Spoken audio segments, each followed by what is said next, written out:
வாழ்க வையகம், வாழ்க வையகம், வாழ்க வளமுடன். தியானமே யோகம், யோகமே தியானம். தமிழ் ஆனந்த யோகம். வாழ்க வளமுடன், வாழ்க வளமுடன், வாழ்க வளமுடன். எனையீன்ற தாய் தந்தையை வணங்கி நமக்குள் சூட்சமமாய் வீட்டிருக்கும்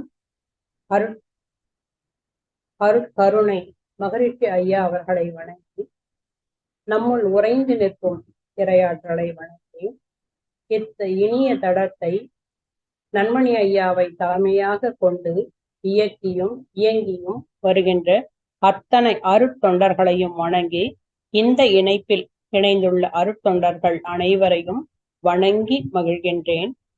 இன்றைய எனது சிந்தனை தலைப்பானது மாணவர் நலனில் மனவளக்கலை என்பது பற்றி.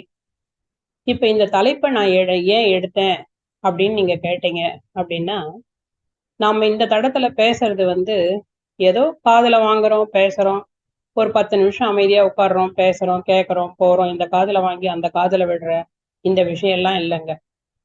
தினம் தினம் தினம் தினம் நாம கேட்கிற கருத்துக்கள் நமக்குள் மாற்றத்தை கண்டிப்பாக ஏற்படுத்தி கொண்டிருக்கிறது, நமது சிந்தனையை மேம்படுத்தி கொண்டிருக்கிறது அப்படின்றது நம்ம எல்லாருக்குமே தெரியும். இது இப்படி வரும்போது ஒரு சின்ன கதை ஒண்ணு எனக்கு ஞாபகம் வருது. ஒரு அப்பாவியான ஒரு கணவன், நல்ல புத்திசாலியான ஒரு மனைவி. அந்த மனைவி பொருளீட்டி அந்த கணவனுக்கு தராங்க. அந்த கணவன் வேற எதுவும் தொழில் செய்யல, ஆனா நல்ல தங்கமான குணம் அப்படின்னு சொல்றாங்க இல்லைங்களா, அத மாதிரி குணம். அவருக்கு வேலை என்ன அப்படின்னா, தினமும் காலையில எழுந்திருப்பாரு, இறை நம்பிக்கையோட செயல்படுவாரு, அதுக்கப்புறம் தன்னுடைய வேலைகளை மட்டும் செய்துப்பாரு. தினமும் எங்க ஆன்மீக சொற்பொழிவு நடக்குதோ அங்க எத்தனை மைல் நடந்தாலும் அந்த ஆன்மீக சொற்பொழிவை கேட்கறதுக்காக அவர் போயிடுவார். அந்த வேலையை மட்டும்தான் அவர் செய்துன்னே இருப்பாரு. அப்ப அந்த அம்மா ஒரு நாள் கேக்குறாங்க, எங்க இத்தனை நாள் இப்படி போறீங்களே, நீங்க அப்படி என்னதான் தெரிஞ்சுட்டீங்க எனக்கு சொல்லுங்களேன் அப்படின்னு அந்த அம்மா கேக்குறாங்க. அப்படி கேட்கும்போது அவர் சொல்றாரு, எனக்கு எதுவுமே சொல்ல தெரியலம்மா அப்படின்றாரு. அதுக்கு அந்த அம்மா சொல்றாங்க, இதுக்கும் நீங்க பிரயோஜனம் இல்லையா, இப்படி தினம் இப்படி நடந்து நடந்து போய் இவ்வளவு கேக்குறீங்க, இதை கூட உங்களால சொல்ல முடியலையா அப்படின்னு சொல்லும் போது அவர் சொல்றாரு, ஒரு சாணி போட்டு மெழுகி இருக்கிற ஒரு கூடை எடுத்துன்னு வர்றாரு. எடுத்துன்னு தண்ணிக்குள்ள போட்டுறாரு. போட்டு 1 மணி நேரம் கழிச்சு அந்த கூடை எடுத்து காட்டுறாரு. அந்த மெழுகின சாணி ஃபுல்லா கரைஞ்சு போயிடுச்சு. அந்த கூடை தூய்மையா தெரியுது. அப்போ அவர் சொல்றாரு, இத மாதிரி இருந்ததுமா என் மனசு, இப்ப இந்த கூடை மாதிரி இருக்குதுமா என் மனசு, இது மட்டும்தாம்மா எனக்கு சொல்ல தெரியுது, வேற எதுவும் எனக்கு சொல்ல தெரியலம்மா அப்படின்னு அவர் சொல்றாரு. இந்த தடத்தில் பயணிப்பவர்களுக்கு இதனுடைய ஆழ்ந்த அறிவு நமக்கு எல்லாருக்குமே தெரியும். அப்போ அவருக்கு அந்த களங்கம் எல்லாம் போயிடுச்சு அப்படின்றத ஒரு சிம்பிளா எவ்வளவு எளிமையா அவர் சொல்றாரு. அது மாதிரி இப்ப இந்த தலைப்பினுடைய நோக்கம் என்னன்னா, ஏதோ நம்ம காதுல கேட்கிறோம், பேசுறோம், போறோம் அப்படிலாம் இல்லாம இந்த தடத்தில் வரும் செய்திகள் அனைத்தும் தடம் பதிக்கும் செய்திகள், சமுதாயத்திற்கு பயனுள்ள செய்திகள். இப்ப நீங்க நினைச்சாலும் அதுதான், நான் நினைச்சாலும் அதுதான். நாம தவத்துல ஒவ்வொருத்தருமே உட்காரும் போது நம்மை நாம மேம்படுத்திக்கணும். இந்த சமுதாயத்துக்கு நம்ம எல்லாருமே கடன்பட்டவர்கள். காத்து அனுபவிக்கிறோம், தண்ணி அனுபவிக்கிறோம், பஞ்ச பூதங்களை அனுபவிக்கிறோம். ஒருத்தருடைய உழைப்பை இன்னொருத்தர் நேர்முகமாகவும் மறைமுகமாகவும் அனுபவித்துக் கொண்டிருக்கிறோம். அப்ப நம்ம எல்லாருமே கடன்பட்டவர்கள், பங்காளிகள். உங்களுடைய உழைப்பு எனக்கு சேருது, அந்த செயின் எங்கேயாவது கட் ஆயிடுச்சு அப்படின்னா விபரீதமாக நடந்து கொண்டிருக்கிறது, அதுவும் நமக்கு தெரியும். அப்போ இந்த தலைப்பினுடைய நோக்கத்தை பத்தி நம்ம ஆராயணும் அப்படின்னா, இன்றைய தலைப்பு மாணவர் நலனில் மனவளக்கலை. ஏங்க மாணவர்களை பத்தி எடுத்துக்கணும் அப்படின்னா, அவங்க தாங்க வருங்கால தூண்கள். ஒரு அரை நிமிடம் நாம இப்ப கண்ணை மூடிக்கிறோம். அரை நிமிடம் மட்டும் கண்ணை மூடி உங்க கண் முன்னாடி நிக்கிற மாணவர்களை பத்தி நாம இப்போ ஆராய போறோம். இப்ப நீங்க மதிப்பிற்குரிய பெற்றோர்களா இருக்கலாம், பொறுப்புள்ள ஆசிரியர்களா இருக்கலாம், சமுதாய நலனில் பங்கேற்கும் நல்ல சமூக சிந்தனை உடையவர்களாக இருக்கலாம். சமூக சிந்தனை அப்படின்னா மற்றவங்க செய்யறது தப்புன்னு உங்களுக்கு தெரியுது, இது நடக்கக்கூடாதுன்னு உங்களுக்கு தெரியுது, ஆனா நீங்க போய் வெளியில எதையும் செயல்படுத்த முடியல, அத மாதிரி இருந்தா கூட பரவாயில்லைங்க, அத மாதிரி இருக்கலாம். இத மாதிரி இருக்கிறவங்க எல்லாம் இப்ப நாம எல்லாருமே நம்முடைய பேரம்பேத்திகளா இருக்கலாம், நம்முடைய குழந்தைகளா இருக்கலாம், ஐயோ இப்படியெல்லாம் நடக்குதே, இத மாதிரி நடக்கக்கூடாது அப்படின்னு ஆதங்கம், எரிச்சல், கோபம், அதிர்ச்சி, பயம் இதெல்லாம் இருக்குது. என்னங்க இதெல்லாம் வரக்கூடாதுன்னு தான் மனவள கலைக்கிற நாங்க உட்கார்ந்துருக்கோம். ஏதோ ஒரு உரை, அதை கேட்க போறோம், ஒரு தவம் பண்ண போறோம். தவம் பண்ணி முடிச்ச உடனே ஆதங்கம், அதிர்ச்சி, வேதனை, குழப்பம், பயம், எரிச்சல் அப்படி எல்லாம் சொல்றீங்களேங்க அப்படின்னீங்களா? கண்டிப்பா வருதுங்க. மனவள கலைக்கு வர்றதுக்கு முன்னாடி வருது அப்படின்னா அதை நம்ம அப்படியே வச்சிருவோம், அந்த எரிச்சலை அப்படியே வச்சிருவோம். ஆனா இப்ப சமநிலை வாழ்க்கை அப்படின்னு நம்ம ஒரு தலைப்பு ஒண்ணு பார்த்தோம் இல்லைங்களா? இப்ப இந்த புறவாழ்வுல வர்றது எல்லாத்தையுமே அகவாழ்வுல நல்லபடியா மாத்த போறாங்க. நம்ம மாத்துறதுக்காக தான் இங்க வந்திருக்கோமே, மாத்த போறோம். அப்படி மாத்தி நாம நல்ல விதமா நல்ல சமுதாயத்தை நாம ஏற்படுத்த போறோம் அப்படின்னு. இப்ப என்ன மேஜிக் பண்ண போறீங்களா? கண்டிப்பா இந்த உரை முடிஞ்சதுக்கு அப்புறம் பாருங்க, நம்ம எல்லாருமே மேஜிக் பண்றதுக்காக தான் நம்மள மகரிஷி அனுப்பியிருக்காரு அப்படின்றது உங்களுக்கு எல்லாருக்குமே தெரியும். ஆமாங்க, மறந்துட்டேன். நான் ஒரு கிஃப்ட் கூப்பன் ஒண்ணு வச்சிருக்கேன். அது 1 கோடி ரூபாய்க்கான கிஃப்ட் கூப்பன். ஒரே ஒரு கண்டிஷனுங்க, அதை நீங்க பயன்படுத்த முடியாதுங்க. நீங்க என்ன வயது இருந்தாலும் சரிங்க, நீங்க பயன்படுத்த முடியாது. அப்ப என்ன பண்ணலாம்? நீங்க யார்கிட்டயாவது கொடுத்து அதை பயன்படுத்த சொல்லலாங்க, வழிகாட்டலாம். அவங்க பயன்படுத்துறாங்க அப்படின்னா அந்த 1 கோடி ரூபாய்க்கான பயன்பாட்டை நீங்க முழுசுமா அனுபவிக்கலாங்க. இப்போ உங்களுக்கு சேர்ந்துடுச்சுங்களா பாருங்க, எல்லாருக்கும் அனுப்பி வச்சாச்சுங்க 1 கோடி ரூபாய்க்கான கிஃப்ட் கூப்பன். சரி, இப்ப நம்ம சிந்தனைக்குள்ள நுழையலாம். மறுபடியும் அந்த கிஃப்ட் கூப்பனை பத்தி பார்க்கலாங்க. இப்போ ஒரு அரை நிமிடம் கண்களை மூடிக்கிறோங்க. உங்க கண்களை மூடி மாணவர்கள் அப்படின்ற தலைப்புல யார் யாரெல்லாம் வராங்க உங்க சிந்தனைக்குள்ள அப்படின்னு நாம ஒரு தொகுத்துக்கிறோம். தொகுத்து அப்புறமா அவங்கள பத்தி நம்ம ஆராய்ச்சி பண்றோம். சரி, இந்த மாணவ செல்வங்கள் அப்படின்னா எந்த வயசுல இருந்து எடுத்துக்கலாம் அப்படின்னு பாக்குறீங்களா? ஒரு 6 வயசுல இருந்து 21 வயசு வரைக்கும் எடுத்துக்கலாம். இங்க என்னோட இதுல உரையில நான் சொல்லும் போது அடிக்கடி குழந்தைகள் குழந்தைகள் அப்படின்னு தான் சொல்வேன், கொஞ்சம் மன்னிச்சிருங்க. அப்ப அந்த 6 வயசுல இருந்து 21 வயசு வரைக்கும் இருக்கிற அந்த குழந்தைகளை நம்ம எடுத்துக்கிறோம். இப்ப கண் மூடி அந்த மாணவர்களை நம்ம கண் முன்னாடி கொண்டு வரலாம். உங்கள் பேரம்பேத்தியாக இருக்கலாம், உங்கள் மகன் மகளாக இருக்கலாம், எதிர் வீட்டு குழந்தைங்களா இருக்கலாம், உறவினர்கள் குழந்தையா இருக்கலாம். நீங்கள் பொறுப்புள்ள ஆசிரியராக இருந்தால் உங்கள் மாணவ சமுதாயங்களாகவும் இருக்கலாம். கண்களை மூடிக்கொள்ளுங்கள். வாழ்க வளமுடன்.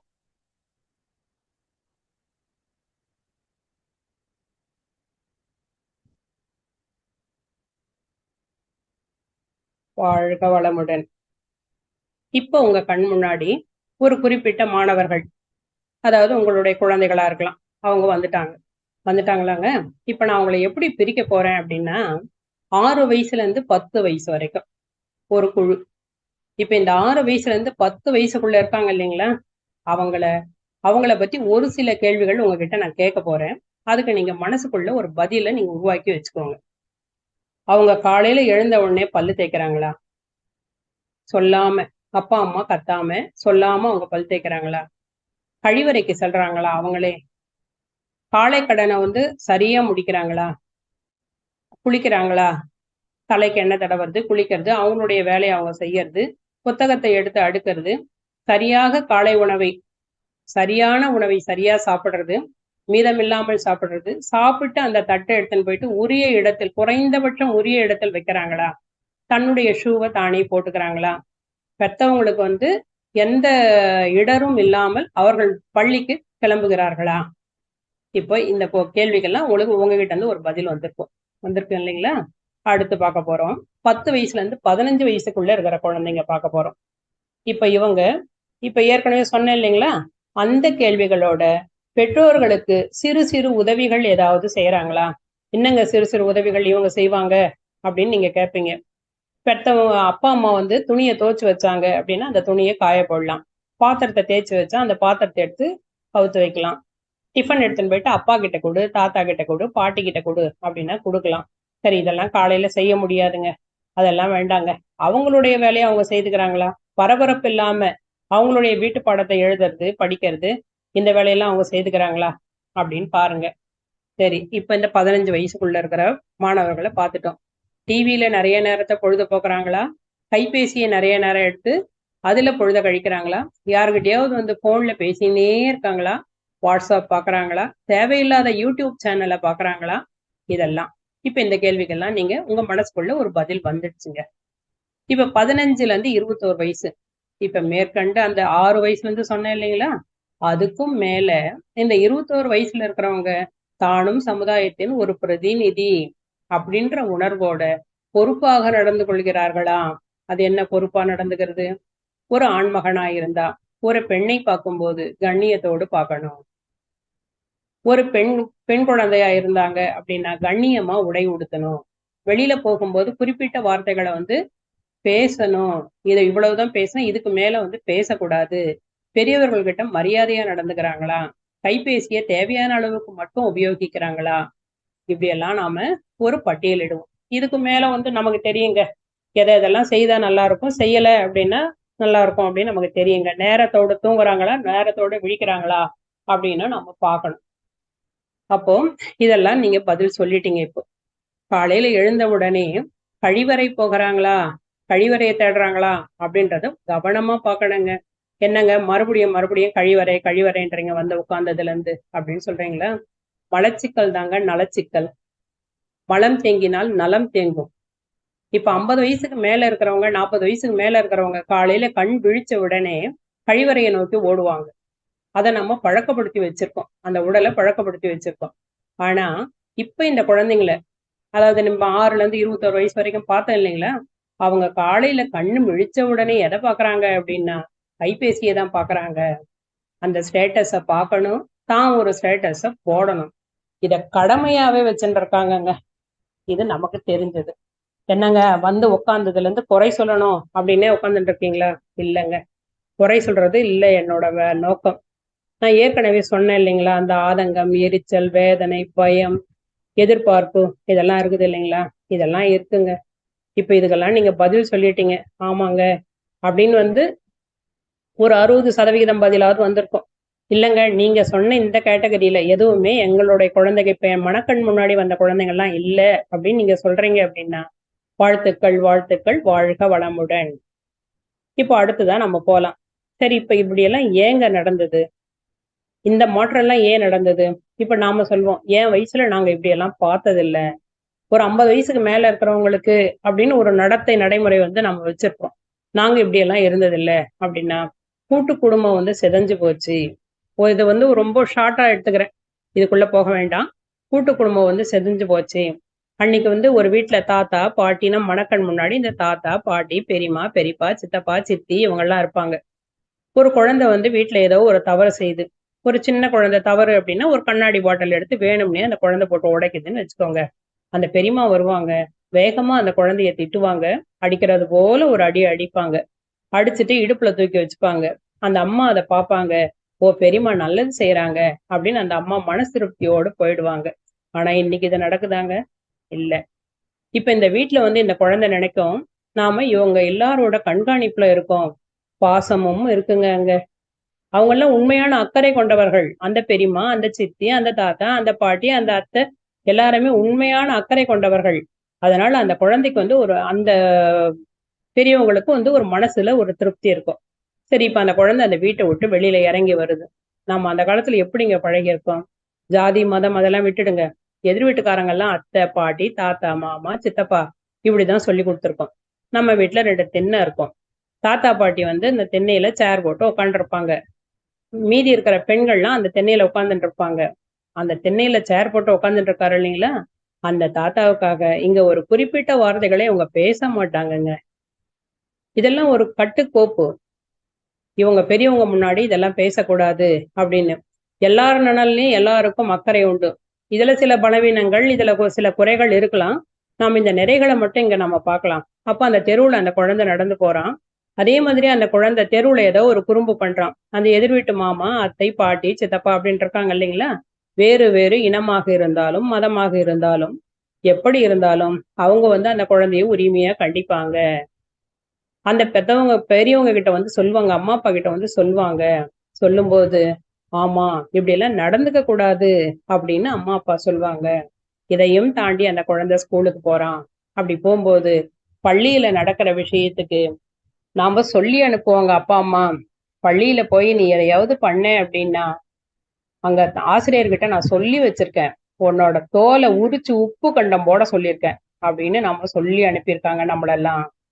என்னங்க எல்லாத்துலயும் அடி உததானா? அடிக்கிறவன் உதைக்கல இல்லைங்க, எல்லாருமே அந்த பாச பிணைப்புல இருக்காங்க. அந்த பார்வையில பாருங்க, எல்லாருக்குமே அங்க சமுதாய அக்கறை இருக்குது, அந்த குழந்தை மேல எல்லாருக்குமே அக்கறை இருக்குது. அப்ப அந்த குழந்தை என்ன நடுங்கின்னு இருக்கான் அப்படின்னு நினைச்சீங்களா? நீங்களும் நானும் நடுங்கி கொண்டா இருந்தோம்? எல்லாருடைய பார்வையையும் பாச பிணைப்பிலும் நாம் இருந்தோம். ஆனா இன்னைக்கு இதெல்லாம் அரிதாகி போச்சு. இன்னைக்கு குழந்தை பிறக்கிறதே அரிதாகி போச்சுங்க. அரிதா கிடைக்கிற விஷயத்த வந்து நாம ரொம்ப ஒசத்தியா வளர்க்குறோம் அப்படின்னு சொல்லி விருட்சமாய் வளர்க்க வேண்டியத விஷமா வளர்த்துட்டு இருக்கோம் அப்படின்றது வந்து ஒரு வேதனையான உண்மைங்க. அதே மாதிரி ஒரு கூட்டு குடும்பத்துல இருக்கிற ஒரு பெண் தனி குடுத்தனத்துக்கு போறா, தன்னுடைய கணவனை கூட்டின்னு தனி குடுத்தனம் போறா. தான் வந்து சுதந்திரமா இருக்கணும் அப்படின்னு நினைச்சுன்னு தனி குடுத்தனம் போறா. ஆணை விட பெண்ணுக்கு வந்து பெண்ணை விட ஆணுக்கு வந்து கொஞ்சம் பலவீனம் அதிகம். பெண் வந்து ஒரு முடிவு பண்ணிட்டா அப்படின்னா அதுல இருந்து அவ கொஞ்சம் மாற மாட்டா, கொஞ்சம் வலிமையா இருப்பா. டங்ஸ்டன் இழை போல மென்மையோடு வலிமையாக இருப்பாள் பெண். ஆணுக்கு கொஞ்சம் பலவீனம், யாராவது சொன்னா கொஞ்சம் இறங்கிடுவாங்க.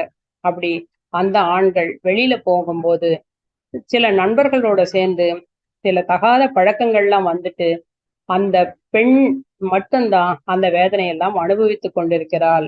இன்னைக்கு தனி குடித்தனம் போன பல பெண்களோட நிலைமை வந்து இதுதான். அவ வந்து இங்க இந்த வீட்டுல சொல்ல முடியுமா? சொல்ல முடியாது. ஏன்னா பழி ஃபுல்லா அந்த பெண் மேல போயிடுச்சு. அவ தனி குடுத்தனத்துக்காக வெளியில போயிட்டா அப்படின்னு அந்த பெண் மேல போனதுனால அவளால அதையும் சொல்ல முடியாது. ஆனா அங்கேயும் பாதிக்கப்படுபவள் வந்து அந்த பெண் தான். சரி, இப்ப நம்ம இந்த 6 வயசுல இருந்து 21 வயசுக்குள்ள இருக்கிறத பார்த்தோம். இதுக்கு காரணம் என்ன அப்படின்னு பார்த்தோம். கைபேசி வந்து நிறைய தொல்லையை நமக்கு தந்து கொண்டுதான் இருக்கிறது. அதே மாதிரி இப்போ ஒரு ஹேர் கட் ஒண்ணு பண்றாங்கங்க. அதுக்கு எனக்கு பேர் தெரியல, யாராவது தெரிஞ்ச சேட்ல போடுங்க. ஆனா அவங்க எல்லாரும் கண் முன்னாடி இப்போ வந்துடுச்சு, அந்த ஹேர் கட் வந்துடுச்சு இல்லைங்களா? ஒரு இதுக்கு வந்து ஒரு நிகழ்ச்சி ஒன்று நான் சொல்றதுல கடமைப்பட்டிருக்கேன். நம்ம வாட்ஸ்அப்ல எதையோ பரப்பிட்டு இருக்கோம், யார் யார் பேரையோ எதையோ சொல்லிட்டு இருக்கோம், பரப்பின்னே இருக்கோங்க. உலகம் உருண்டை அப்படின்றது மாதிரி நாம பரப்புனது மறுபடியும் அது நமக்கே வந்து சேருது. இப்போ நான் ஒரு நல்ல நபர்களை பத்தி ஒரு 4-5 நபர்களை பத்தி என்னுடைய உரையில கண்டிப்பா சொல்லணும் அப்படின்னு நினைச்சுட்டு இருக்கேங்க. திருவண்ணாமலை மாவட்டத்துல குபேரப்பட்டினம் அப்படின்னு ஒரு ஊர்.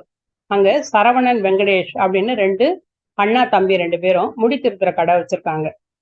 அவங்க அந்த பள்ளி மாணவர்கள் யாராவது போய் அந்த ஒரு குறிப்பிட்ட ஹேர் கட் பண்ணணும் அப்படின்னு போனா அவங்க கண்டிப்பா அந்த ஹேர் கட் பண்ண மாட்டாங்கங்க. அவங்க சொல்லுவாங்க, உங்க தலைமை ஆசிரியர்கிட்ட போய் எழுதி வாங்கிட்டு வா, இல்லைன்னா நான் பண்ண மாட்டேன் அப்படின்னு அவங்க சொல்லுவாங்க. அந்த குழந்தைங்க வந்து அந்த தலைமை ஆசிரியர் அணுகி அதை கேட்பாங்களா? கேட்க மாட்டாங்க. சரி, ஒரு 20 வயசுக்கு மேல இந்த பள்ளியில படித்து வெளியில போன மாணவர்கள் போயிட்டு எனக்கு இந்த மாதிரி ஹேர் கட் பண்ணுங்க அப்படின்னு கேட்டா அப்பவும் அவங்க சொல்லுவாங்க, நீங்கெல்லாம் இந்த பள்ளியில படிச்சவங்க தானே, போய் எழுதி வாங்கிடுவாங்க அப்படின்னு சொல்லுவாங்க. இல்லைன்னா அந்த தலைமை ஆசிரியர் என்னை கூப்பிட்டு திட்டுவாங்க அப்படின்னு சொல்லுவாங்க. அப்போ அவங்க வந்து கண்டிப்பா அந்த தலைமை ஆசிரியர் கண்ணில் படாமல் வெளியூர் போயிட போறோம், கண்டிப்பா அந்த கட் பண்ணி தான் ஆகணும் அப்படின்னு விரும்பும் அந்த மாணவர்கள் அப்படின்னா அந்த வயது ஒத்த அந்த குழந்தைகள் கூட வெளியில போய் எங்கேயாவது ஹேர் கட் பண்ணிப்பாங்களே தவிர அந்த ஹேர் கட்டை அந்த ஊர்ல பண்ண மாட்டாங்க. இன்னைக்கு வந்து நாம அவங்களுக்கு ஒரு ராயல் சல்யூட் அடிக்கணும் கண்டிப்பாங்க. எனக்கு அவர்கள்லாம் வந்து மனதில் நின்றவர்கள். இப்படியெல்லாம் சமுதாயத்துக்காக இவங்க மறைமுகமா பாடுபட்டு இருக்காங்க அப்படின்னு நான் நினைப்பேன். அதே மாதிரியே ஒரு நடுநிலை பள்ளி தலைமை ஆசிரியர், அவர் பேர் வந்து கிருஷ்ணன். அவர் வந்து தன்னுடைய ஓய்வுக்கு பிறகு ஒவ்வொரு நடுநிலை பள்ளியா போயிட்டு வாரத்துல 3 நாள் 6, 7, 8 மாணவர்களுக்கு தினமும் பயிற்சியை கொஞ்சம் கொடுத்துட்டு இருக்காரு. எந்த பிரதிபலனுமே எதிர்பார்க்கலங்க, ஒரு பைசா கூட அவர் வாங்கல. அங்க போகும்போது எல்லா பள்ளியிலயும் ஒரே மாதிரி அவருக்கு வரவேற்பு இருக்குமா? இல்ல. சரி, அது வந்து இப்ப ஆசிரியர்களுக்கு பணிச்சுமை நிறைய, அவர்களை வந்து குறை சொல்லக்கூடாது, நிறைய பணிச்சுமை அவங்களால வந்து ஈடு கொடுக்க முடியல அப்படின்னு வச்சுக்கலாம். ஆனா அவர் வந்து இதை செய்துட்டு இருக்காரு. இப்ப இந்த தலைப்பு ஏன் என் மனசுக்குள்ள வந்தது அப்படின்னா, இப்ப அங்க இங்க இந்த மாதிரி நான் பாக்குறேன் இல்லைங்களா? இந்த செய்திகள் எல்லாம் பார்க்கும்போது ஏன் இந்த மாணவர்களுக்கு மனவள கலையை கொடுக்க கூடாது? மனவள கலையை கொடுக்கும்போது நிறைய மாற்றங்கள் கண்டிப்பா வரும் அப்படின்னு வந்து எனக்குள்ள ஒரு ஆதங்கங்க. சரி, எப்படிங்க கொடுக்கலாம்? பெற்றோர்கள் மூலமா கொடுக்கலாமா அப்படின்னா கண்டிப்பா சாத்தியம் இல்லைங்க. ஏன்னா அவங்கள வந்து நம்ம கட்டாயப்படுத்த முடியாது. மனவளக்கலை பயின்றவர்கள் மட்டுமே அதை சரியா செயல்படுத்துறது இல்லை. பயன்பாட்டில் இல்லாத ஒன்று எதற்குமே உதவாதது. அப்ப எல்லாருமே அதை சரியா பயன்படுத்துறது இல்லை. சரி, வேற எங்கெங்க எப்படிங்க பண்றது அப்படின்னா, பள்ளிகளில் கட்டாயப்படுத்த வேண்டும். கட்டாயப்படுத்துறதுக்கு நீங்க யாருங்க?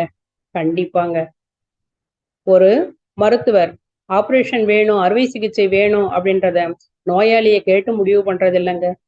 கசப்பு மருந்து வேணும் குழந்தைக்கு அப்படின்றத குழந்தைய கேட்டு முடிவு பண்றது இல்லைங்க. குறையோடிய புண் இந்த மாணவர்கள். நாளை இந்த சமுதாயத்தை ஆளப்போகிறவர்கள் இந்த மாணவர்கள். அதனால கட்டாயமாக இந்த முடிவை நாம எடுக்கலாங்க. தப்பே இல்லைங்க. கசப்பு மருந்து கொடுத்துதாங்க ஆகணும். இது கசப்பு மருந்து இல்லையே, கண்ணல் தானே. கரும்பு தின்ன இனிக்க கசக்குமா? அப்போ எப்படிங்க கொடுக்கலாம்? நாம ஆட்சியாளர் இல்லைங்க. ஒரு சங்கல்பத்தை போடுவோம். இன்னைக்கு நடக்கிறத சொல்லுங்க. இன்னைக்கு என்னங்க நடக்கும் அதை சொல்லுங்க. சரிங்க, சங்கல்பத்தை போட்டுக்கொண்டே வருவோம். அதற்கு முன்னாடி நமக்குள்ள வல்லமையும் வாய்மையும் நிறைந்தவர்கள் ஒரு மாவட்டத்தை தேர்ந்தெடுத்து அந்த மாவட்ட ஆட்சியரிடம் நம்முடைய கருத்தை போய் நாம் சொல்வோம். அது என்னங்க? வல்லமை, வாய்மை. வல்லமை அப்படின்னா தாம் சொல்லக்கூடிய கருத்துல பின்வாங்காம சொல்லக்கூடியவர்கள். அந்த வாய்மை நிரம்பியவர்கள், தவம் ஏற்றுபவர்களுக்கு இந்த வல்லமையும் வாய்மையும் சேர்ந்து வரும். நாம தினமும் கண்ணாடி பயிற்சி பண்றோம். நம்முடைய இதுவெல்லாம் கழிச்சுன்னு வர கர்ம வினைகள்லாம் கழித்து கொண்டு வருகிறோம். அப்போ நாம சொன்னா அங்க அவங்க கேட்பாங்கங்க. கண்ணாடி பயிற்சியினுடைய இதுவே இந்த குணமே இதுதானே. கண்டிப்பா முகவசியம் ஜகவசியம் இருக்கும் தானே. மாவட்ட ஆட்சியர்கிட்ட போயிட்டு எங்களுக்காக ஒரு 100 கல்வி நிறுவனங்களை கொடுங்க, எங்களுக்கு ஒரு அங்கீகாரம் கொடுங்க, நாங்க போய் அங்க நின்றோம் அப்படின்னா அவங்க எங்களை ஏத்துக்கணும். முதல்ல ஆசிரியர்களுக்கு இதை கட்டாயமாக்குங்க அப்படின்னு நம்முடைய கருத்தை மறுபடியும் மறுபடியும் மறுபடியும் வலியுறுத்தி சொல்லணும். அப்படி சொல்லும்போது ஒரு 100 பள்ளிகளை தேர்ந்தெடுத்து அந்த 100 பள்ளிகள் அப்படின்னும் போது ஆரம்ப பள்ளியிலிருந்து கல்லூரி வரை, இப்ப கல்லூரி மாணவர்களுக்கு நாம கொடுத்துட்டோம்னு வச்சுக்கோங்க, அவங்க நமக்கு எளிதா தன்னார்வரா இணைஞ்சிருவாங்க. இப்ப இவங்களுக்கு அப்படின்னு ஒரு சிலபஸ் ஒண்ணு நாமளே ஃப்ரேம் பண்ணிக்கலாம். இப்ப என் மனசுக்குள்ள இந்த ஏக்கெல்லாம் ஓடின்னு இருக்குதுங்க. என் மனசுக்குள்ள அப்படின்னு நான் சொல்றது இங்க நான் எனது அப்படின்ற வார்த்தையை பயன்படுத்தக்கூடாது அப்படின்னு ரொம்ப விழிப்புணர்வோடு நான் சொல்லி எனது உரையை தொடரணும்னு நினைக்கிறேன். இங்க எனது அப்படின்னு சொல்லும் போதெல்லாம் நாம் எல்லாமே ஒரு தடத்துல பயணிக்கிறவங்க. உங்களுடைய எண்ண அலைதாங்க. எனக்கு 1% இருக்கிறது, உங்களுக்கு 10% இந்த ஆதங்கம் இருக்கலாம். இப்ப நான் எல்லாத்தையும் அதை பிடிச்சு ஒரு ஃபைல் ஒண்ணு போட்டு வச்சுட்டேங்க. அப்படி போட்டு வச்சதுனால இதை பத்தின சிந்தனை எனக்கு அதிகமா வந்து கொண்டே இருக்கிறது. இப்ப இந்த மாணவர்களுக்கு எப்படி இந்த மனவளக்கலையை நாம சேர்க்கணும் அப்படின்றதுக்காக ஒரு செயல் திட்டத்தை ஒண்ணு வகுத்து அதையும் மனசுக்குள்ள போயினே இருக்குது. கொஞ்சம் எழுதியே வச்சிருக்கேங்க. அப்போ இந்த மாணவர்களுக்கு மனவளக்கலையை நம்ம கொடுக்குறோம். 100 நிறுவனங்களை தேர்ந்தெடுத்துட்டோம். நம்ம தன்னார்வலர்கள்லாம் ஒன்னா இணைஞ்சிட்டோம். நாமெல்லாம் எப்படி செய்வோம்? அதாவது இங்க நாமெல்லாம் அப்படின்னு சொல்லும்போது உண்மையான தன்னார்வர்கள் தொண்டு உள்ளத்தோடு நம்ம பிரதிபலன் எதுவும் இல்லாம அங்க போய் செய்துட்டு இருக்கோம் அப்படின்னு வச்சுக்கோங்க. இப்ப இந்த 100 நிறுவனங்களையும் செய்துட்டு அவங்கள கண்டிப்பா ஒரு 21 நாள் ஆழியாறு போல இருக்கிற ஒரு இடத்துக்கு கூட்டின்னு போயிட்டு அங்கேயே கேம்ப் மாதிரி தங்க வச்சு ஒரு முழு நாள் ஆக்டிவிட்டியை 21 நாள் ஆக்டிவிட்டி நம்ம அவங்கள பார்க்கணுங்க. ஏன் அப்படின்னு கேட்டோம் அப்படின்னா, அது அவங்க 21 நாள் செய்துட்டாங்க அப்படின்னா அப்புறம் அது மனசுல பதிஞ்சிரும். இன்னைக்கு நாம ஒரு நாள் எக்ஸசைஸ் பண்ணல, ஒரு அகத்தாய்வு பண்ணல அப்படின்னா குற்ற உணர்ச்சி நம்மளை எவ்வளவு பாடாப்படுத்துதுங்க. சாப்பிடும் போதெல்லாம் சாப்பிட ஞாபகம் இருக்குது, சாப்பிட நேரம் இருக்குது, எக்ஸசைஸ் பண்ண நேரம் இல்லைன்னு சொல்லிட்ட பத்தியா? சொல்லுமா இல்லைங்க நம்ம மனசு? சொல்லிக்கொண்டே இருக்கிறது, நம்மை துரத்தி கொண்டே இருக்கிறது இல்லைங்க. அதே மாதிரி 21 நாள் பயிற்சி அவங்களுக்கு கட்டாய பயிற்சியா ஆழியாறு போன்ற இடங்கள்ல, ஆழியார்னா ஆழியாரே கூட்டின்னு போக முடியும் அப்படின்னு சொல்ல முடியாது, அந்த உள்ளூர்ல இருக்கிற மனவளக்கலை மன்றம் அங்கேயே அவங்கள தங்க வச்சு அந்த பயிற்சியை நம்ம கொடுத்துட்டோம் அப்படின்னு வச்சுக்கோங்க, கண்டிப்பாக மாற்றம் வரும். ஏங்க இப்படி பண்ணா 100% மாற்றம் வரும்னு நீங்க சொல்றீங்களா? இல்லைங்க, 100% மாற்றம் வரும்னு சொல்ல முடியாது. ஆனா எத்தனை பேர் அதை வாழ்க்கையில் முழுவதுமாக பயன்படுத்துகிறார்களோ அத்தனை சதவிகிதம் மாற்றம் வரும். இது ஒரு பதிலாங்க.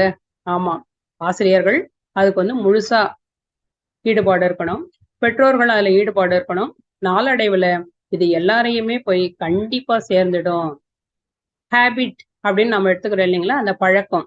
இப்ப அந்த பழக்கம் அப்படின்றது வந்து தொட்டில் பழக்கம் சுடுகாடு மட்டும் அப்படின்னு சொல்லுவாங்க. இப்ப இந்த ஹெச் எடுத்துருங்க, ஏ பிட் ஒரு மீனிங் தருதா இல்லைங்களாங்க? ஏவை எடுத்துருங்க, பிட் அப்படின்னு ஒரு மீனிங்ஃபுல்லான வார்த்தை வருதா இல்லைங்களாங்க? பிஏ எடுத்துருங்க, இட்டு. ஐஏ எடுத்துருங்க, டி. அந்த டி என்பது ஷார்ட் ஃபார்ம் ஆஃப் இட்டு. அப்போ ஹேபிட்டை நம்ம உருவாக்கிட்டோம் அப்படின்னா அது இறுதி மூச்சு வரை பயன் தரும். இதுல நமக்கு கொஞ்சம் கூட சந்தேகமே இல்லைங்க. ஏற்கனவே ஒரு கொஞ்ச நாளைக்கு முன்னாடி, அதாவது ஒரு 10 வருஷத்துக்கு முன்னாடி பள்ளிகள்ல இதை கண்டிப்பா கட்டாயமாக்கணும் அப்படின்னு ஒரு திட்டம் ஒண்ணு வந்ததுங்க. ஆசிரியர் பயிற்றுனர்களுக்கு, ஆசிரியர்களுக்கு எல்லாருக்குமே ஆழியார்ல வச்சு ஒரு பயிற்சியை கொடுத்து கொண்டிருந்தாங்க. அப்படி கொடுக்கும்போது அது எல்லாருமே பள்ளிகள்ல வந்து மழை வாழ்த்து பாடினாங்க, தியானம் பண்ணாங்க, எல்லாமே செய்து கொண்டிருந்தார்கள். அதுக்கப்புறமா வேகமா புரளி மாதிரி வந்து புறவி மாதிரி ஓடி போச்சுங்க அந்த திட்டம். புறவின்னா குதிரைங்க, குதிரை மாதிரி அது வேகமா ஓடி போச்சு. ஆனா வந்து நாம இந்த சங்கல்பத்தை நம்ம மறுபடியும் மறுபடியும் போடும்போது எல்லா மாணவர்களுக்குமே கண்டிப்பா போய் சேரும். இப்ப இந்த மாதா பிதா குரு தெய்வம் அப்படின்னு சொல்றேன் இல்லைங்களா, இங்க ஆசிரியர்களை ஏன் மறுபடியும் மறுபடியும் வலியுறுத்தி சொல்றேன் அப்படின்னா, ஆசிரியர்கள் ஒரு மனதில் நின்ற ஆசிரியர்களா இருந்தாங்க அப்படின்னு வச்சுக்கோங்க, கண்டிப்பாக அவர்களை வேறு யாரும் சாதிக்க முடியாததை அந்த ஆசிரியர்களால சாதிக்க முடியுங்க. அது ஆசிரியர்களுக்கு எல்லாம் தெரியுங்க. அவங்களுக்கு இப்ப பணிச்சுமை அதிகம்தான். ஆனால் ஆசிரியர்களால எல்லாத்தையுமே சாதிக்க முடியும். அந்த மாதா பிதா குரு அப்படின்ற வரிசையில 3வது தானங்க வராங்க குரு அப்படின்னு நீங்க நினைக்கிறீங்க இல்லைங்களா? இல்லைங்க. மாதாவாய் பிதாவாய் குருவாய் நின்று இறைவனை காட்டுபவன் ஆசிரியருங்க. அப்படிப்பட்ட ஆசிரியர்கள் நினைச்சாங்க அப்படின்னா எப்படிப்பட்ட மாற்றத்தையும் கண்டிப்பாக கொண்டு வர முடியும். எனக்கு ஒரு மருத்துவ தோழி ஒருத்தர் இருக்காங்க. அவங்க ஒரு நாள் பேசும்போது கொஞ்சம் ஒரு வேதனையா ஒரு நிகழ்ச்சி ஒண்ணு சொன்னாங்க. இன்னைக்கு என்னோட கிளினிக்கு ஒரு அம்மாவும் ஒரு 17 வயசு பையனும் வந்திருந்தாங்கம்மா. அப்படி வரும்போது அந்த அம்மா சொன்னாங்க, டாக்டர் அம்மா, என் பையன் 4 நாளா மோஷன் போகவே இல்லை. இப்ப அவனுக்கு பரீட்சை நேரம் +2 எழுதி கொண்டிருக்கிறான். கொஞ்சம் நீங்க உடனே பாருங்கம்மா அப்படின்னு சொன்னாங்க. அப்படிங்களாம்மா, ஏம்மா அப்படின்னு அந்த பையனை கேட்டேன். அந்த பையன் பதில் சொல்றதுக்கு முன்னாடி அந்த அம்மாவே முந்தி கொண்டு பதில் சொன்னாங்க, இல்லம்மா நான் உறவினர் திருமணம் அப்படின்னு நான் வெளியூர் போயிட்டேன். நான் வந்து பார்க்கும்போது சொன்னா, என் வீட்டுக்கார் வெளியில இருந்து சாப்பாடு வாங்கிட்டு வந்துலாம் கொடுத்துட்றாரு, எல்லாம் கவனிச்சுக்கிறாரு. ஆனா நான் இருந்தேன்னு வச்சுக்கோங்கம்மா, அவனை வந்து ஷூ போட்டானா, சாப்பிட்டானா, பல் தேய்ச்சானா, மோஷன் போனானா, தண்ணி குடிச்சானா, இதெல்லாம் பார்ப்போம்மா. நான் வந்த உடனே கேட்டதுக்கு அப்புறம் அவன் சொல்றாம்மா, அம்மா நான் தண்ணியும் நிறைய குடிக்கல, 4 நாளாச்சும்மா மோஷன் போறதுக்கு. என்னம்மா பண்றது? நான் இருந்தாதான் டாக்டர் எல்லாத்தையும் பார்த்துக்க முடியும். மிகுந்த கடமை உணர்ச்சியோடு அந்த அம்மா சொன்னாங்க. அதுக்கப்புறம் நான் ஒரு நிமிஷம் அவங்க கண்ணை பார்த்தேன். பார்த்துட்டு நான் சொன்னேன், அம்மா இது உங்களால மட்டும்தான் முடியும் அந்த மோஷன் போக வைக்கிறது. நீங்க போயிடுங்கம்மா, மருத்துவத்தால இதுக்கு சிகிச்சை இல்லம்மா அப்படின்னு சொன்னேன். அவங்க பதில் பேசுறதுக்கு முன்னாடி நான் வந்து பட்டனை அழுத்தி நெக்ஸ்ட் அப்படின்னு சொல்லிட்டேன். அந்த அம்மா வெளியில போயிட்டாங்க. உங்களுக்கு ஏன் டாக்டர் இப்படி கோபம் வந்தது அப்படின்னு நான் கேட்டேன். இது கோபம் இல்லம்மா, ரொம்ப ஆதங்கம்மா. நீங்க பெற்றோர்கள் அப்படின்னு எத்தனையம்மா உங்க கையில பிடிச்சு வச்சிருப்பீங்க? அந்த குழந்தை பல் தேய்க்கிறது, சாப்பிடுறது, டாய்லெட் போறது, தட்டை எடுத்துன்னு போயிட்டு தேய்க்கிற இடத்துல போடுறது, ஷூவை போடுறது, தன்னுடைய புக்கை தானே அடுக்கி வச்சுக்கிறது, இந்த வேலையெல்லாம் அந்த குழந்தைங்க செய்யக்கூடாதாம்மா? உங்களை இப்படியா வளர்த்தாங்க? இந்த பேரண்ட் வந்து ஏன் இப்படி எல்லாம் பண்றீங்க அப்படின்னு அந்த அம்மா கேட்டாங்க. அப்போ அப்படி கேட்டுட்டு நாங்க 2 பேரும் கலந்துரையாடி கொண்டிருக்கும் போது ஒரு இதுவும் சொல்லிட்டு இருந்தோம். அப்ப நம்ம பெத்தவங்க எல்லாம், நம்மளுடைய அப்பா அம்மா எல்லாம் அவங்க எல்லாம் இருக்கும்போது அவங்களுக்கு நிறைய வேலைகள் இருந்தது. அதனால நம்ம வேலைகளை நாம செய்யணும் அப்படின்னு நம்மள பழக்கப்படுத்திட்டாங்க. ஆனா இன்னைக்கு நாம எல்லாத்துக்கும் வேலைக்கு ஆள் வச்சுட்டோம். சாப்பாடு ஆர்டர் பண்ணி வாங்கி சாப்பிட்டுறோம். இப்ப நமக்கு என்னங்க வேலை? அதனால நாம் என்ன பண்றோம்? இன்னொருத்தர் வேலைக்கு போய் நிக்கிறோம். சரிங்க, அவங்க வேலைக்கு நாம போயிட்டோம். அந்த இடத்துல அவங்களுக்கு வேலை இல்லை. அவங்க என்னங்க பண்ணுவாங்க? கைபேசியை தான் பார்த்தாகும். இப்ப நம்ம அவங்கள குறை சொல்ல முடியுமா? கண்டிப்பாக குறை சொல்ல முடியாது. சரிங்க. இப்ப இந்த பெற்றோர்களை குறை சொல்றதுக்காகவா? இல்லைங்க. ஒரு மாற்றத்தை ஒண்ணு நாம கொண்டு வரணும். அப்போ இப்ப இந்த 6 வயசுல இருந்து 21 வயசுக்குரிய மாணவர்களை நம்ம பார்த்தோம். அவர்களுக்கு ஒரு சில கேள்விகள்லாம் நம்ம கேட்டோம். அதுக்கு உங்க மனசுக்குள்ள ஒரு சில பதில்கள்லாம் வந்துச்சு இல்லைங்களா? இப்ப நம்ம மனவளக்கலை பயிற்சி அந்த மாணவர்களுக்கு கொடுத்துட்டோம். கொடுத்துட்டு இப்ப நீங்க மறுபடியும் அந்த கேள்வியை அப்படியே கேட்டு பாருங்க. மனவளக்கலை பயிற்சி கொடுத்தது மட்டும் இல்லைங்க, அவங்களுக்கு மனவளக்கலை பயிற்சி கொடுத்து அவர்கள் முழுமையாக ஏற்றுக்கொண்டு முழுமையாக செயல்படுத்துகிறவர்கள், அந்த கேட்டகரியில இருக்கிற மாணவர்களை இப்ப நீங்க பாக்குறீங்க. மறுபடியும் நீங்க அப்படி பார்க்கும்போது அந்த மாணவர்களுக்குள்ள எவ்வளவு மாற்றங்கள் வருங்க, வந்திருக்கும் இல்லைங்களா? இப்ப சுய கட்டுப்பாடு அப்படின்றது என்ன அப்படின்னா, நமது சுதந்திர வளையத்துக்குள்ள மற்றவர்கள் நுழைய முடியாத பாதுகாப்பு வளையங்க. அந்த சுய கட்டுப்பாடு அந்த மாணவர்களுக்கு கண்டிப்பா வந்திருக்கும். நான் ஒரு ரோட்ல நடந்து போயிட்டு இருக்கும்போது ஒரு ஆசிரியர், அந்த ஊர்ல ஒரு மதிப்பிற்குரிய ஆசிரியர், அவர் மனவளக்கலை மன்றத்துக்கு ஒழுங்கா பயிற்சி எடுத்தவர், மனவளக்கலையை மிகச்சரியாக பின்பற்றுபவரில் ஒருவர். அவர் நடந்து போயிட்டு இருக்காரு. ஒரு மாணவன், அவர் சைக்கிள்ல போயிட்டு இருக்காரு. ஒரு மாணவன், அவர்கிட்ட படித்து கொண்டிருக்கும் மாணவன், 8ஆம் வகுப்பு மாணவன், அவன் நடந்து போயிட்டு இருக்கான். முன்னாடி ஒரு பெண் போயிட்டு இருக்கா, அவளும் அதே வகுப்பு படிக்கும் பெண் குழந்தை. இந்த மாணவன் என்ன பண்றான், விளையாட்டா அவளுடைய முடியை பிடிச்சி இழுத்து இங்க வாடி அப்படின்னு சொல்றான். சொன்ன உடனே அந்த பெண்ணுக்கு கோபம் வந்துருது. வந்த உடனே அவ ஒரு அடி அடிச்சிடறான் அவனை. அடிச்ச உடனே இவன் அந்த அடிக்கும்போது கையை பிடிக்கிறான். உடனே இந்த ஆசிரியர் இந்த நிகழ்ச்சியை பார்த்து கொண்டிருக்கிறார். சைக்கிள்ல போயிட்டு இருக்காரு, பார்த்து கொண்டிருக்கிறார். உடனே சைக்கிளை விட்டு இறங்கி, இது உண்மை சம்பவங்க, சைக்கிளை விட்டு இறங்கி என்ன பண்றாரு, அந்த பையனை முடியை பிடிச்சி 2 அடி அடிச்சிட்டாரு. அடிச்ச உடனே அந்த பெண்ணு ஓடி போய் அவங்களுடைய பெற்றோர்கள் எல்லாம் கூப்பிட்டுன்னு வந்துட்டாங்க. அந்த நேரத்துல அவங்க இந்த அடியோட வந்துட்டாங்க. குச்சி, கிடப்பாரு அதெல்லாத்தையும் வந்துட்டாங்க. வந்த உடனே இந்த ஆசிரியர் என்ன பண்றாரு, அந்த மாணவனை தன்னோட அணைத்து நிக்கிறார். நினைச்சு, தெரியாம தப்பு பண்ணிட்டான், இனிமேல் இவன் இப்படி பண்ண மாட்டான், மன்னிச்சிடுங்க, அவன் சார்புல நான் மன்னிப்பு கேட்கிறேன், மன்னிச்சிடுங்க அப்படின்னு சொல்றாரு. சொன்ன உடனே அங்க ஒரு வாக்குவாதம் ஒண்ணு நடக்குது. ஆனா பாருங்க, அந்த இடத்துல யாருமே அந்த ஆசிரியரை தரக்குறைவா பேசலைங்க. அந்த குழந்தைய பேசுறாங்க, யாருமே ஆசிரியரை தரக்குறைவா பேசல. ஏன்னா அவர் அப்படி நடந்து கொண்டிருக்கும் ஆசிரியர். நம்முடைய மனவளக்கலை எவ்வளவு உன்னதமானது அப்படின்றதுக்காக இந்த கருத்தை நான் வலியுறுத்தி சொல்றேங்க. அந்த ஆசிரியரை யாருமே தரக்குறைவா பேசவே இல்லை. இப்ப இந்த நிகழ்ச்சி நடக்குது. அவங்களுக்குள்ள இந்த ஆசிரியரை ஒரு ஆதங்கத்தோட சொல்றாங்க, இவர் ஏன் இதுல தலையிடணும் தேவையில்லாம. இப்ப அந்த பையனை விட்டுருந்தாரு அப்படின்னா நாங்க 4 அடி அடிச்சிருப்போம். இத மாதிரி வார்த்தைகளை மட்டும் சொல்றாரு. தயவு செய்து மன்னிச்சிருங்க, நான் அந்த குழந்தைக்காக மன்னிப்பு கேட்கிறேன், இன்னொரு முறை அவன் எதையாவது செய்தான்னா நீங்க எங்கிட்ட சொல்லுங்க அப்படின்னு அவர் சொல்றாரு. சொன்ன உடனே அந்த கூட்டம் அங்க இருந்து கலைஞ்சு போயிடுதுங்க. போன உடனே அவங்க போய் கொண்டிருக்கும் போதே இவனோட சைட்ல இருந்து நிறைய பேர் வந்துட்டாங்க. அதே மாதிரி தடி, கம்பு, குச்சி அதோட வராங்க. வந்த உடனே இப்போ இவர் அவங்கள பார்த்து நிக்கிறாரு. என்ன நடந்திருக்கும்னு நினைக்கிறீங்க? ஒரு நிமிஷம் உங்க கற்பனைக்கு நான் விடுறேன். ஆமாங்க, ஆமா, அதே வேதனை சம்பவம் தாங்க நடந்தது. அந்த ஆசிரியரை அந்த பெற்றோர்கள் அடிச்சாங்கங்க. நீ யாருடா என் குழந்தைய போட்டு ரோட்ல அடிக்கிறதுக்கு? 15 வருஷம் குழந்தை இல்ல, அவன் பிறந்திருக்கான், அவனை கேட்கறதுக்கு நீ யார் அப்படின்னு கேட்டாங்க. அங்கீகாரம் கொடுத்தாச்சு இல்லைங்க, அந்த பையன் எது வேணாலும் செய்யலான்ற அங்கீகாரம் கொடுத்தாச்சு இல்லைங்க. விருட்சமாய் வளர்க்க வேண்டியதை விஷமாய் வளர்த்து கொண்டிருக்கிறோம். இப்ப அந்த பையன் மனசுல என்னங்க தோணும்?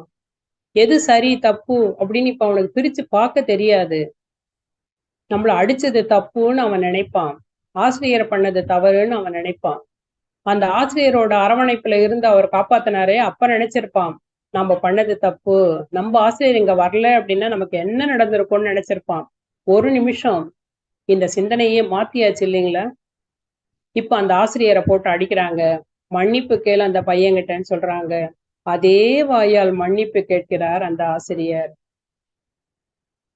மன்னிப்பு கேட்ட உடனே எனக்கு இந்த முதல் பாதி நடந்த உடனே இதை பார்க்கும்போது மன்றத்துல அவரை வச்சு அவருக்கு ஒரு வாழ்த்து சொல்லி ஒரு புத்தகத்தை வாங்கி பரிசளிக்கணும் அப்படின்னு நான் நினைச்சிட்டு இருந்தேன். அதுக்கப்புறம் அவர் மன்றத்துக்கு வர்றதை நிறுத்திட்டாரு. ஆனா வீட்லயே தவம் பண்றாரு, எல்லாமே செய்துட்டு இருக்காரு. அவருடைய நிலையில இருந்து அவர் மாறல. ஆனா இது எவ்வளவு வேதனையான விஷயம். நல்லதை சொல்லி கொடுக்க வேண்டிய இடத்துல நாம இருக்கோங்க. காலம் தாழ்ந்து குழந்தை பிறந்தாலும் அந்த குழந்தைய மிகவும் கண்ணியமா, நாம வளர்க்குற குழந்தை நமக்கு மட்டும் இல்லைங்க, இந்த சமுதாயத்துல பலனளிக்க கூடிய குழந்தையா நாம இருக்கணும். கருவிலே திருவுடைய குழந்தையை நாம பெற்றெடுக்கணும். இப்போ பள்ளிக்கென இப்போ இந்த கிஃப்ட் கூப்பன் அப்படின்னு நான் சொன்னேன் இல்லைங்களா, அந்த கிஃப்ட் கூப்பனுக்கு இப்ப மறுபடியும் வரலாங்க. 1 கோடி ரூபாய்க்கான கிஃப்ட் கூப்பன் உங்களுக்கு எல்லாம் வந்துடுச்சுங்க. இப்ப இந்த சிந்தனையை கேட்டுக்கொண்டே நீங்க நினைத்து கொண்டே இருக்கிறீர்கள். எப்படி பண்ணலாம், யாரை நியமிக்கலாம், என்ன திட்டத்தை பயன்படுத்தலாம், அந்த 1 கோடிக்கான பலன் நமக்கு முழுசா சேரணும் நினைச்சுட்டு இருக்கீங்க இல்லைங்களாங்க. அந்த 1 கோடி ஆஃப்டர் ஆல் 1 கோடி ரூபாய்க்கே நம்ம இவ்வளவு சிந்திக்கிறோம் அப்படின்னா, இந்த நாடு விலை மதிப்பு இல்லாததுங்க. அதை நம்ம யார்கிட்டங்க தரப்போறோம்? அந்த மாணவர்கள்கிட்ட தரப்போறோங்க. அப்ப நம்ம எவ்வளவு யோசிக்கணும். நாம போய் களத்துல இப்ப நிக்க முடியாது. நாம அவங்களதான் மோல்டு பண்ணி அவங்களதான் அனுப்ப போறோம். அப்ப நம்ம எவ்வளவு யோசிக்கணுங்க. ஒவ்வொரு நிமிஷமும் அந்த மாணவர்களை வாழ்த்தி கொண்டே இருக்கணும். இந்த நாடு நல்லபடியா வரணும், இந்த சமுதாயம் நல்லபடியா இருக்கணும் அப்படின்னா, போங்க எனக்கு வயசு 50 வயசுக்கு மேல ஆயிடுச்சுங்க, எனக்கு இனிமேல் எதையாவது காதுல கேட்கறோம், சாப்பிட்றோம், தூங்குறோம், ராமா கோவிந்தா அப்படின்னு போயிட போறாங்க. சும்மா தேவையில்லாத வேலையெல்லாம் ஏங்க? இல்லைங்க, உங்க பையன், உங்க பேரன் பேத்தி அந்த சமுதாயத்தில் அவர்களுடன் தான் உழன்றாக வேண்டும். நாம ரோட் ரூல்ஸ் எல்லாம் தெரிஞ்சு இடது கை பக்கம் போனாலும் தவறுதலாக வலது கை பக்கம் நம்ம மேல இடிக்கிறவங்க எல்லாம் உண்டுங்க. இப்ப அதற்கான முயற்சி தான் இது. அப்போ இந்த மாணவர்களுக்கு இப்ப மாணவர்கள் எப்படி இருக்காங்க? எல்லா மாணவர்களையும் நான் குறிப்பிடலைங்க. நான் ஏற்கனவே சொல்லும்போது 60% அப்படின்னு சொல்லியிருக்கேன். அப்போ இந்த மாணவர்களுக்கு மனவளக்கலையை நம்ம கொடுக்கிறோம், ஒரு மாற்றத்தை ஏற்படுத்துறோம். அதன் மூலமாக ஒரு சமுதாய மாற்றத்தை நாம் ஏற்படுத்த போகிறோம். இந்த எண்ணம் வலிமையா தினம் தினம் தினம் தினம் நாம தியானம் பண்ணும் போதெல்லாம் மாணவர்களுக்கு பயனுள்ள மனவளக்கலையை என்னால் தர முடியும். என்னால் அப்படின்னு சொல்லும் போது இங்க நாமெல்லாம் சேர்ந்துங்க. மகரிஷி நமக்கு துணை செய்து கொண்டே இருப்பாருங்க. அதே மாதிரி பள்ளியில ஆசிரியர்கள் முன்னிலையில அவங்க இரண்டொடுக்க பண்பாடு மாதிரி சில சங்கல்பங்களை சொல்லணும் அப்படின்னு ஒரு செயல் திட்டத்தை ஒண்ணு எழுதி வச்சிருக்கங்க. தொடர்ந்து இதை பற்றி நாம சிந்திக்கலாம் உங்க எல்லாரோட ஆலோசனையோட. ஒரு 30 சிந்தனை போதுங்க. 30 2 60. ஒரே ஒரு உதாரணம் ஒண்ணு சொல்றேன். முதல் நாள், என் பெற்றோரை மதிப்பேன், எனது ஆசிரியரை மதிப்பேன். நீங்க மதிப்பேன் அப்படின்றது ஒரு அண்டர்லைன்டு வேர்டு. நம்ம அந்த மதிப்பேனுக்கு எவ்வளவு அழுத்தம் கொடுத்து அந்த மாணவர்களுக்கு சொல்லணும். இதே மாதிரி வகுப்பறை ஃபுல்லா 30 சங்கல்பம் தான். 30 2 60 சங்கல்பம் தான். திரும்ப திரும்ப திரும்ப திரும்ப அந்த மாணவர்களுக்கு நம்ம பதிய வைக்கணும். இந்த ஒரே ஒரு சின்ன நிகழ்ச்சியோட நான் முடிச்சிடுறேங்க. டைம் நிறைய ஆயிடுச்சு. ஒரு மாணவர்கள் டூருக்கு பூம்புகார் போறாங்க. அங்க ஒரு பள்ளிக்கு ஒரு வாட்ச்மேன் ஒருத்தர் இருக்காரு. அந்த ஐயா கதவை திறந்து விடுறாரு. ஒரு குறிப்பிட்ட பள்ளியில இருந்து ஒரு மாணவர்கள்லாம் வராங்க. ஒரு 50 மாணவர்கள் அந்த இடத்துல உட்காந்து சாப்பிடுறாங்க. வெளியில போயிட்டாங்க.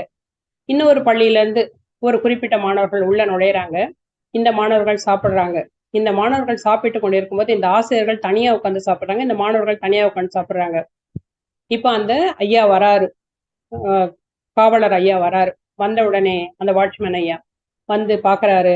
இந்த குழந்தைங்க கிட்ட சொல்றாரு, அவங்க எல்லாம் போயிட்டாங்களாப்பா வெளியில? ஆமாங்க ஐயா போயிட்டாங்க அப்படின்னு. இந்த மாணவர்களும் சாப்பிட்டு முடிச்சுட்டாங்க. ஆனா ஒரே ஒரு பருக்க சாதம் கூட கீழே இல்லை, எந்த குப்பையுமே கீழே இல்லை. இந்த மாணவர்கள் எல்லாத்தையும் எடுத்துன்னு போய் அதுக்குன்னு இருக்கிற ஒரு இடத்துல, அது பள்ளி இல்லைங்களா, அதுக்குன்னு இருக்கிற ஒரு இடத்துல போயிட்டு போட்டாங்க. எங்கேயும் தண்ணியை திறந்து வீணாக்கல.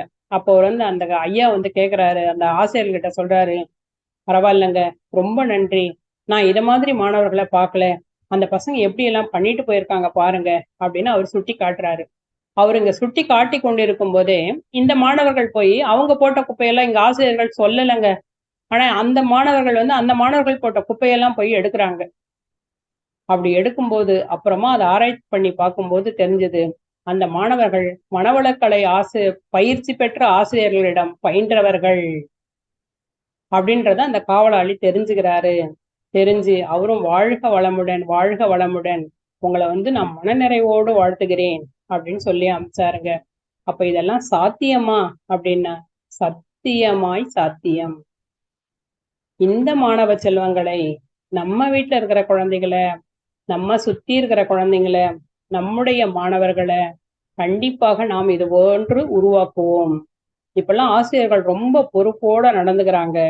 அவர்கள் மூலமா இந்த போச்சு அப்படின்னா, நாம பெத்தவங்க, சமுதாயத்துல இருக்கிறவங்க சொல்றதை விட, அவர்களுடைய கண்காணிப்பில் இது நடந்தது அப்படின்னா, கண்டிப்பாக 100% வெற்றி அடைய முடியும் என்பது திண்ணம். இந்த வலிமையான எண்ணத்தோடு மீண்டும் மீண்டும் நாம் தொடரலாம்.